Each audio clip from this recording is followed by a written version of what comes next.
I helped a man climb a mountain only to realize I too had reached the top. What is the point of you amassing all of these followers and you getting all of this money and you getting your dream body and getting your dream house if you have nobody to share any of it with? What if you can finally pay for the whole table, but nobody's there to eat with you anymore? For what is it worth if a man shall gain the whole world but lose his soul? What is it worth if you gain everything this world has to offer, but you lose yourself in the process? You lose your soul in the process. Quite oftenly, I get wrapped in this covetousness of other people's lives, but I do not know what they have had to sacrifice to get that. I don't know what these YouTubers or these influencers have had to sacrifice to get their life that they are showing to you. And you don't either. You don't know what they have to sacrifice to get those millions. You don't know the bridges they have had to burn or the people they have had to backstab to get that money. I would rather have nothing. I would rather live in poverty and live with my God and live with my friends and live with my family than ever live a life of me being a millionaire and have none of that. Because at least then I am fulfilled. If you have the money and you have nobody to share it with and you have nothing to do with it, you are not fulfilled. If you have no God, you are not fulfilled. Seek first the kingdom of heaven and then all things will be added on to you. That is what we aim for. Aim at heaven and you get earthly things. Aim at earth and you get neither. This is a constant struggle that we're seeing in the world right now. People are sacrificing their morals. They're selling their soul. You see it all the time with these gambling advertisements. They are advertising gambling to 10-year-olds. They're advertising these porn bots to 10-year-olds. So they get a maternal gain. They know it is wrong and yet they do it so they get money. That is selling your soul. There's probably an actual contract form, but that is literally you saying, I know this is below my moral standing. I know this is going to affect the next generation. I know this is going to ruin somebody's life, but I want money more. I've had to battle with this multiple times with the porn apps that have messaged me, who's always about helping men quit porn. Who's always about helping men beat their porn addictions. That's not beating porn. That's not helping you. That's putting a Band-Aid over a knife wound. That's not going to do anything. We need to get into your heart and rip it out by the roots. Just like yesterday when I was talking. I thought leaving the gym was going to fix my lust problem. Because I'm not seeing as many girls that were making me lust every single day. But the only thing that changed is I just wasn't going to the same gym. I still had the lust problem. I was trimming the leaves when in all actuality I needed to go at the roots and rip it out. Which is what we need to see with all of this. That would be me selling my soul. That would be me selling out for a gain because I would be selling you guys a lie. Something that I do not believe. It may have been different if I actually believed that was going to help you guys, but I just cannot grasp my head around how that is going to help you guys. I cannot see and say, this anti-porn app that you have to pay for that's making these people millionaires, that they're using it to all be, I'm not even going to go on. That's a whole tangent. But if I knew that was a lie and I sell it to you guys, I sold a part of my soul. I lowered my moral standing so I could get something this world has to offer, even though I know it is never going to fulfill me. And all glory be to God, because I thank Him showing me how, infested my heart has been with lust. I know that that is not a solution. That can't be a solution. God is the only solution. He is the only one who is going to actually get the lust out of your heart and rip it out. Because some people say, well, if I get a girlfriend, is it still lust? Yes.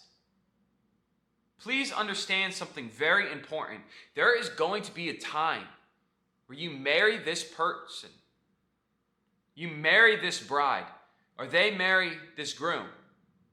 There is going to be a time where your sexual organs are not going to work. If you're catching my drift, you literally can't really have sex anymore. 2, you're going to get physically less attractive.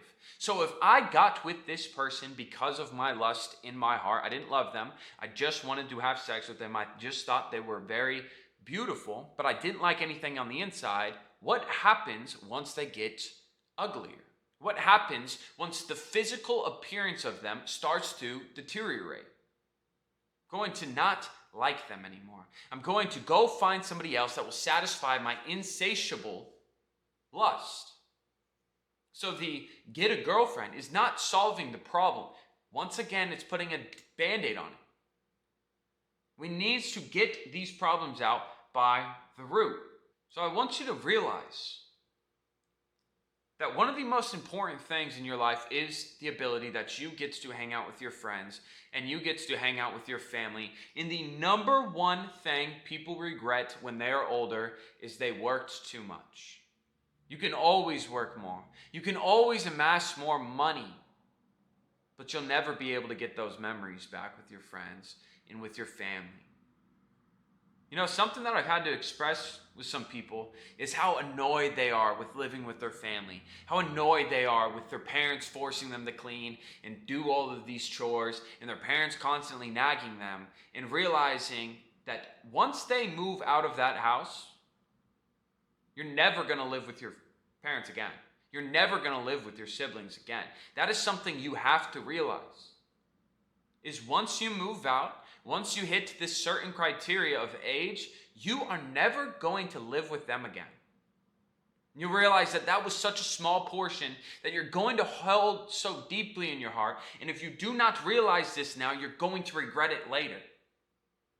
No matter how annoying your parents or your siblings may seem right now, once you move out, say you move out at 20, you live to the average, which is another 50 years. That wasn't even a third of your life, and I guarantee you're going to look back at it with more beauty and yearning than practically anything else this world has to offer, because you know deep down that is way more precious than you amassing these riches. It's way more precious than you becoming famous. Because at the end of the day, even if you get the fame and you get the riches, if you have nobody to come home to, then you have a problem. Then life is going to get hard. Then life is not going to have a meaning that you can find. In Ecclesiastes, he talks about the purpose of life is to enjoy what God has given us. To work. Whatever thy hand findeth, do it with all thy might. So that is not to say do not work, but that is to say, if you're putting your work over your family, if you're putting your work over your kids, if you're putting your work over your friends, we got it backwards. You will always be able to work more. You will always be able to make more money. I'm trying to express this though, because it hurts once you realize it.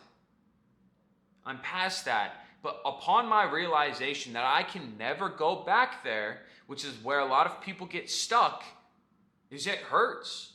It rips your heart to shreds when you look back with nostalgia. And you try to go back to those days, but realize they are gone. You can never go back to those days, so take them with all earnesty while you have them. Realize that it's going to be different, but it's never going to be the same. You will still get times with your friends and with your family, but that something as sacred as living with them, it's not going to happen again usually. So please, look around your life. Live in the present moment. That automatically eliminates depression and anxiety, because you have depression for things that happened in the past, and you have anxiety for events that you're trying to plan out in the future. So if you're living in the present, I like to say this a lot. When I am filming this video, there's nothing to worry about, because all I'm doing is talking to a camera. There's no tomorrow. There's no yesterday. There's not even a later today. All that is happening right now is I'm sitting on my couch and I'm filming a video, which is perfect contentness. You can be so appreciative to God that says, how is it I get to live such a wonderful life that I get to sit on this couch, I get to read my books, I get to have my camera, I get to post this. And I get to enjoy doing it the whole entire time. What in life are you trying to, just wait until you start living? And once I make this $10,000, then I'll start living. Once I get a girlfriend, then I'll start living.